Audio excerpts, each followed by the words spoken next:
and again, I'm telling hi from Change Makers on Workation Klaipėda studio, and I'm very happy that Karolis Merkys is close to me, sitting close to me.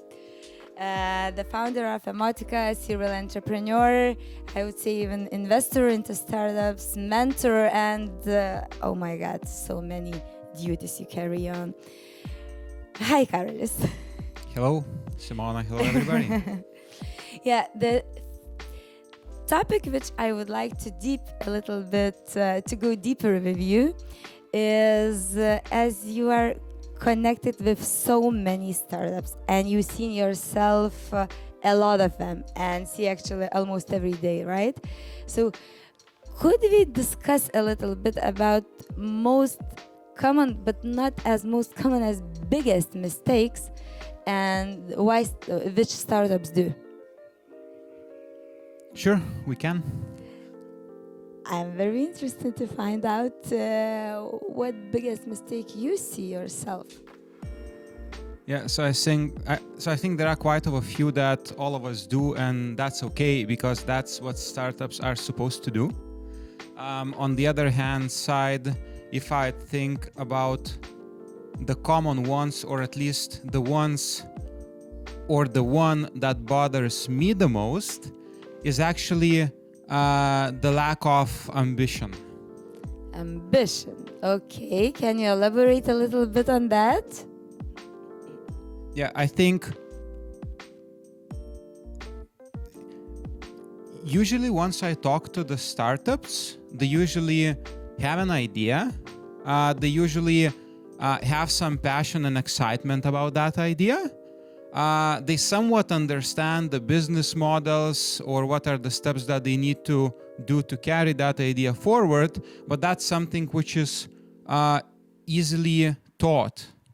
The one thing that I usually miss is the excitement or the want or the aim to solve the big business, personal, or world's problem. And that's and I think that's the biggest issue or the most important factor that is missing within many young startups. Because when I think of it, right, if you can do something within your, I don't know, family, well, that's great. If you can help your friends or somebody from your community, well, that's amazing. But the ones the startups who stand out are those who actually want to make the world a better place. And as cliche as that would sound, the good ones actually mean it. And so in the majority cases where I coach startups or where to start or what to do first, I'm saying make sure you want to do something about the problem or the idea that you have, and make sure that you aim for something big, because aiming for something big will enable you to stretch your head muscle on actually what to do and how to do. And then aiming for something small would usually not even stretch your head muscle. It sounds like yoga. And it is, in a way, right? And then so I'm then asking, why the hell are you doing this? If it's a small impact, then doing is usually just for the sake of doing. And then what's the value of doing for the sake of doing? It's kind of occupation, let's say, program then. But then you are, I will interrupt a little bit you here. While you are talking about that lack of ambition, right, in founders, let's say team, okay? This is like, it becomes like a roof for all joining team members which are already not co-founders and founders, and this is like a bacilla, I would tell, because if a founder has no ambition, that means we immediately shrinking down with no potential to grow. It sounds like the putting in the box since the very beginning. Yeah, that's actually very true. And sadly or unfortunately, I think it comes from our culture and our education, right? If you think historically where Central Eastern Europe is coming from, right? We were always taught, or our parents, I would say, well, we are happy we already grew in the, in free country, but our parents were told that they need to stick to the society norms, which are pretty much telling that everybody is equal, and even even the idea of thinking differently is an evil. Standing out is bad. It's like you are outsider. Exactly. Don't do that. So and I think unfortunately what I see is that mentality is still somehow cascading down to the current generation who is entering the job market or is in the job market or soon to be in the job market, right? And so I think this is the most important thing to crack or to change first, because then it enables like anything, right? And of course, sky is the limit is only there as a saying. Most of us find our limits closer than that. But if you would not set the limit which is high, how the hell you find where your limit is, right? If I limit myself within this room, well, this is likely my limit. I highly likely gonna go till the locked door, but then I didn't stretch my muscles and I did not figure out what my limit is. So I think that's the most sad part of from what I see. Yeah, but it's really like it sounds like I gave that a comparison, let's say with yoga, but it is like it's the same. And that in the beginning you can't be so flexible as you would like if you are not doing that since your child. Since you are totally just born, you need to stretch and stretch and stretch. So we understand that. Then we are talking about our physical, let's say, abilities, but then we start to talk about our mental abilities, right? We immediately somehow, startups, they immediately somehow try to stay in kind of safe environment. Because one reason you mentioned that I wanted to ask, and why do you think they had this lack of ambition? There is a problem. Okay, so one I heard is lack of education, or lack of, not lack, but the environment where we grew, and our parents and the society, which is telling okay, stay here, be calm, don't say it because you will be kind of unpolite or something. But maybe there are more reasons why they shrinking and decreasing their ambitions. Yeah, so in general, I think so. As you mentioned, probably one is the culture or the environment. This is I just repeat what we are coming from. The second one is indeed, which you also mentioned, is the education in a way, right? And I'd say I would think about education in the broader terms, and actually would even maybe elaborate more on the soft skill side, right? So when you think of what we are taught how to do particular things, how to kind of learn the formula, how to, I don't know, kind of plant a tree and stuff like that.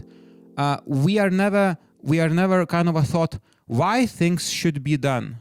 What are the better ways of doing things? What else on top of the technical things do I need to know to kind of do those things? Who do I want to become when I grow up in the broader terms, right? What I'm aiming for, why I'm aiming for those. What is my dream? Exactly. And that's why I think in general, if you'd look at what World Economic Forum says, by 2025, 8 out of 10 top skills are actually soft skills. And I think that's, even though this is the global trend, I think here, our cultures have even bigger kind of a gap towards that trend than, our folks from the West say. And I think, yeah, that's another reason, which kind of a world already, aligned that they want to tackle. And yes, it's super difficult to tackle. And that's why actually we established Emotika to help tackle that. But, I would leave that on the side for another conversation. Yeah, I wanted to say that I really want to go deep into that, but maybe we will do it the next time. And yeah, this is the topic we can deep and swim a lot.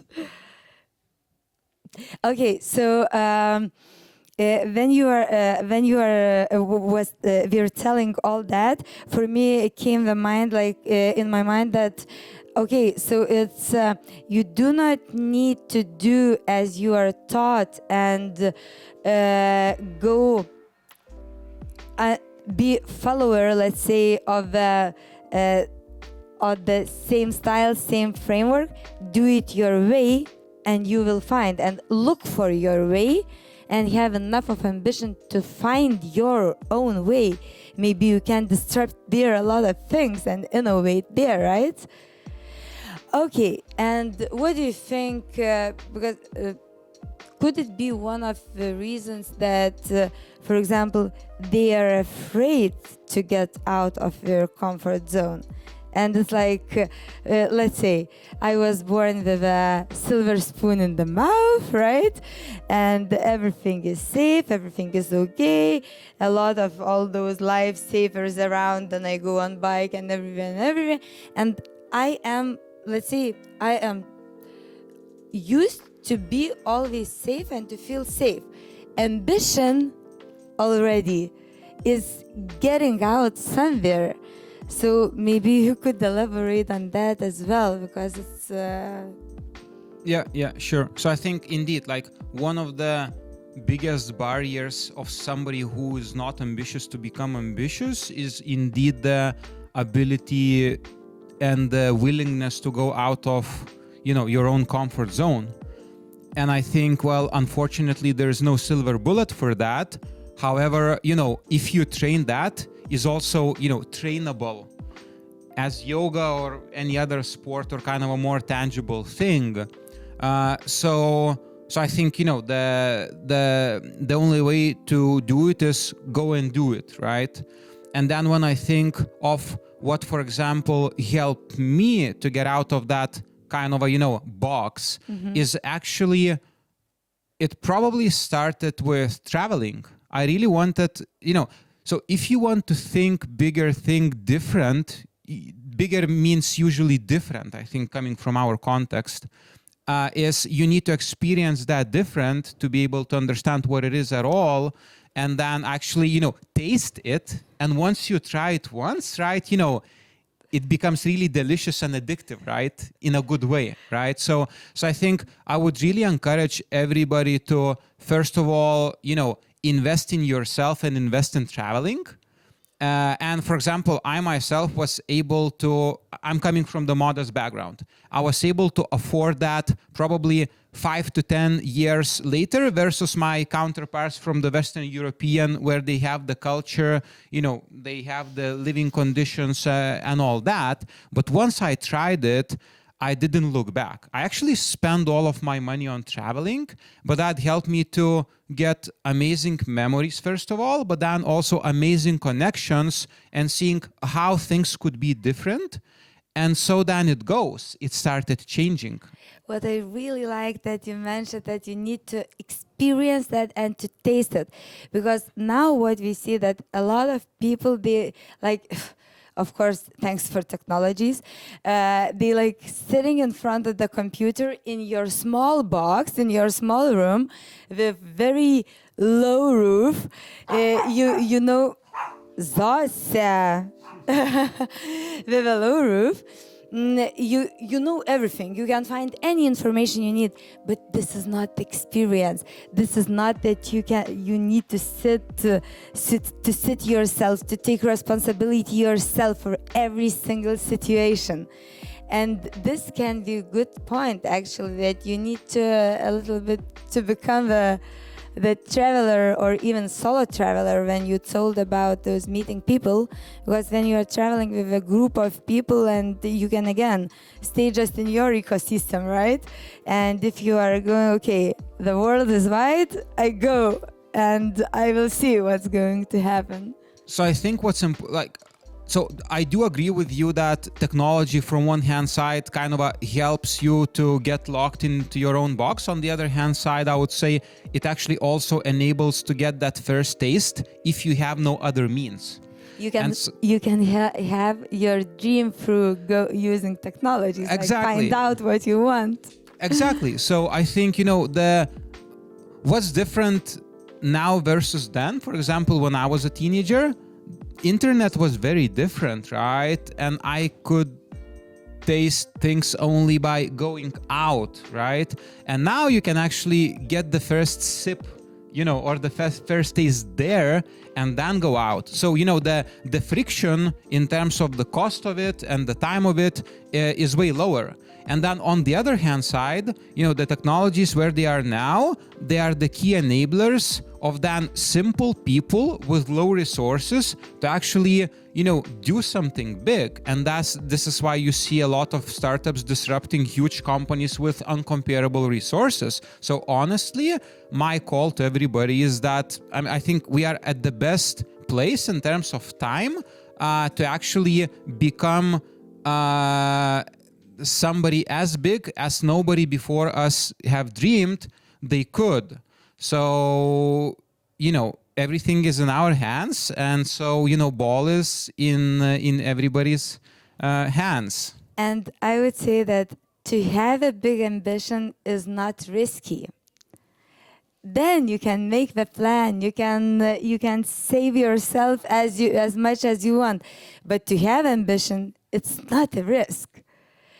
Okay, thanks, Karolis. I really want to talk longer, and I am sure we will do that. And about EMOTIKA, I'm very curious to go deeper. But for this time, thank you for everybody. Follow Karolis, follow us, and we will meet you soon. Thank you. Ball is on your side now. Exactly.